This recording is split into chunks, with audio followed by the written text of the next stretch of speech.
గొప్ప లక్ష్యాలు ఉన్నవాళ్ళు వాళ్ళ ప్రయత్నంలో మజాని చూస్తారు. ఓడిపోతామన్న అనుమానం ఉన్నవాళ్ళు కేవలం భయాన్ని చూస్తారు. ఒకసారి మన మైండ్పై ఎంత ప్రెజర్ పడుతుందంటే, ఎంత భయంకరమైన టెన్షన్ ఉంటుందంటే, అసలు మన జీవితంలో ఏం జరుగుతుంది, ఫెయిల్ అయితే ఏమవుతుంది, ఫెయిల్యూర్ తర్వాత ఏం చేయాలి, ఇలా భయం భయం భయం భయం వేస్తుంది. ఓడిపోతానన్న భయం ప్రతి ఒక్కరికి ఉంటుంది. మన సిచ్యువేషన్, మన ఫ్యామిలీ సిచ్యువేషన్ ఈ భయాన్ని క్రియేట్ చేస్తాయి.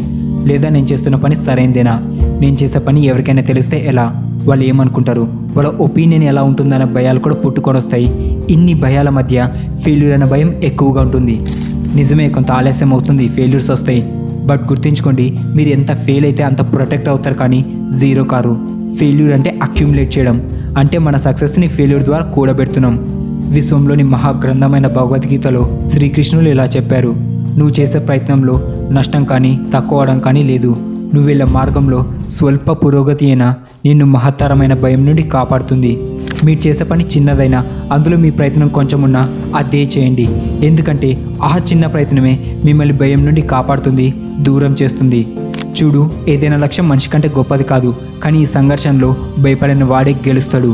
నువ్వు మంచిగానే ఆలోచిస్తున్నావు, కానీ భయపడిన వాటి గురించి భయపడుతున్నావు. నీ భయాన్ని ఇంధనంలో వాడు, కానీ నూనెల వాడి అందులో జారిపడకు. నీవన్నీ పనికిరాని ఆలోచనలు, భయాలు మాత్రమే. కొంతమంది పాస్ట్ తలుచుకుంటూ భయపడతారు, ఇంకొంతమంది ప్రజెంట్లోనే నేను ఇది చేయగలనా లేదని భయపడతారు, ఇంకొంతమంది ఇది చేస్తే నా ఫ్యూచర్ ఎలా ఉంటుంది, నేను ఇది హ్యాండిల్ చేయగలనా అని భయపడతారు. పాస్ట్, ప్రజెంట్, ఫ్యూచర్ భయాలు ప్రతి ఒక్కరికి ఉంటాయి. కానీ నువ్వు నీ భయాన్ని పాజిటివ్గా చూసి ఎనర్జీగా మార్చుకుంటే ముందుకు వెళ్తావు. లేదా నెగిటివ్గా చూస్తే జీరో కాదు కదా, మైనస్లోకి వెళ్ళిపోతావు. ఈ మైనస్ పాయింట్ నువ్వు ప్రజెంట్ ఫీల్ అవుతున్న భయాన్ని ఇంకా భయంకరంగా మారుస్తుంది, నిన్ను ఎటు చూడలేని గుడ్డివాణి చేస్తుంది. సో మీరు మీ భయాన్ని ఎనర్జీగా తలుచుకొని ఐఎమ్ నాట్ ఎనఫ్ నుండి ఐ కెన్ డూ ఇట్గా మారండి. మీ ప్రయత్నాన్ని ప్రేమించండి. ఫెయిల్యూర్ని సెలబ్రేట్ చేసుకునే ధైర్యం కూడా మనకు ఉండాలి. ఫెయిల్ అయితే అంత అయిపోతుందని అనుకోవద్దు. మీ బిగ్ పిక్చర్, మీ ఆశయాన్ని మర్చిపోవద్దు. ముందు మీ భయం ఎక్కడి నుండి వస్తుందో ఫైండ్ అవుట్ చేయండి. నువ్వు భయపడేది నీ వల్లే. ఎందుకంటే ప్రజెంట్ నువ్వు అనుభవిస్తున్న పెయిన్ని భరించలేకపోతున్నావు, కాబట్టి భయపడుతున్నావు. నీ పెయిన్ని యాక్సెప్ట్ చేసి భరించు. అప్పుడు నీకున్న భయం కూడా చిరునవ్వు తెప్పిస్తుంది. స్టార్టింగ్ రిజల్ట్ చిన్నగానే ఉంటుంది, లేదా అసలు రిజల్టే కనపడదు. దానికే భయపడితే ఎలా? నీ ప్రయత్నాలన్నీ ఒకదానికొకటి పేరుకొని పోయినప్పుడు ఫలితాలు నువ్వు ఊహించలేనంత భారీగా వస్తాయి. ఇంకా అలా ఇలా అనుకునే వాళ్ళు అక్కడే ఉంటారు. నువ్వు వాటిని పట్టించుకుంటూ భయపడుతూ నీ ప్రయత్నాన్ని ఆపివేస్తే అక్కడే కాదు కదా, ఇంకా కిందకు పడిపోతావు. అప్పుడు వాళ్ళు అనుకునేదే నిజమవుతుంది. సో మీరేం చేయాలనుకుంటారో చేయండి.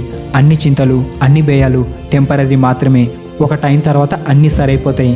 అండ్ నిన్ను ఆ దేవుడు తన పని కోసం ప్రిపేర్ చేస్తున్నాడని నిన్ను నువ్వు మెరుగుపరుచుకో. అప్పుడు ఈ ప్రకృతి మీకు అవకాశాలు ఇస్తుంది. ఇంకా మీ కర్తవ్యం ఆ అవకాశాలను ఉపయోగించుకోవడం మాత్రమే. ఫైనలీ మీ అందరికీ I wish you all the best.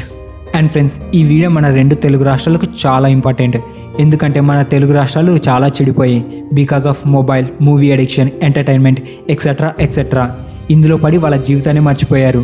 మీరు అందరి దగ్గరికి ఈ వీడియో తీసుకెళ్లారు, కానీ 10 మంది దగ్గరికి ఈ వీడియో తీసుకెళ్ళినా, ఒకవేళ 1,00,000 మంది ఈ వీడియో చూసినా, ఆ 1,00,000 మంది 10 మందికి షేర్ చేసినా, అలా 10 లక్షల మందికి ఈ మాటలు వెళ్తాయి. ప్రతి మనిషికి ఈ వీడియో అవసరం ఉంది. సో మీరు అందరికీ సపోర్ట్ చేస్తూ వీడియోని షేర్ చేయండి, లైక్ చేసి బూస్ట్ చేయండి. తర్వాత వీడియో మిస్ అవ్వకుండా ఉండడానికి ఛానల్ని సబ్స్క్రైబ్ చేసుకొని పక్కనున్న బెల్ ఐకాన్ని క్లిక్ చేయండి. Thank you. జై హింద్.